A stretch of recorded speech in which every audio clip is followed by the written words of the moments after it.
ভাই, মার্কেটে কি সব ফেক নিউজ, বার্সেলোনা নাকি হেরে গিয়েছে, বার্সেলোনা নাকি হেরে গিয়েছে। বার্সেলোনা হারতে পারে ভাই, লামিন ইয়ামাল রয়েছে তাদের কাছে।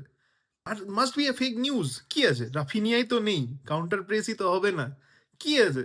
ক্যাসাডো খেলেছে, মার্ক বার্নার খেলেনি, পেদ্রি নেই, মিডফিল্ডে বল চলছে না। আমরা প্রত্যেকেই জানি মিডফিল্ডে তাদের ফিজিক্যালিটির অভাব আছে, তাতে কি রয়েছে, Barcelona is the best club in the world ভাই।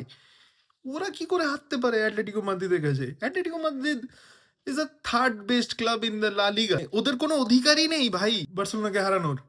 কি হয়েছে যে ডিয়েগো সিমিওনে অ্যাকচুয়ালি খুব ভালো কোচ, তুমি যতই ওকে হেড করে নাও, যতই এরকম জোক মারো যে শিশু নির্যাতন করেছে হ্যানা তেনা, don't make it about him ভাই। কোনোদিন ওকে ক্রেডিট দিও না, একদম ক্রেডিট দিও না ওকে।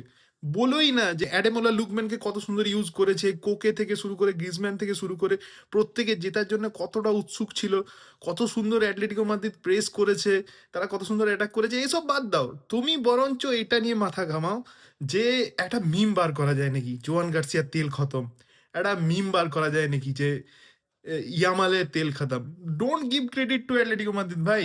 কি আছে, হেরেই তো গিয়েছে বার্সেলোনা, কি আছে।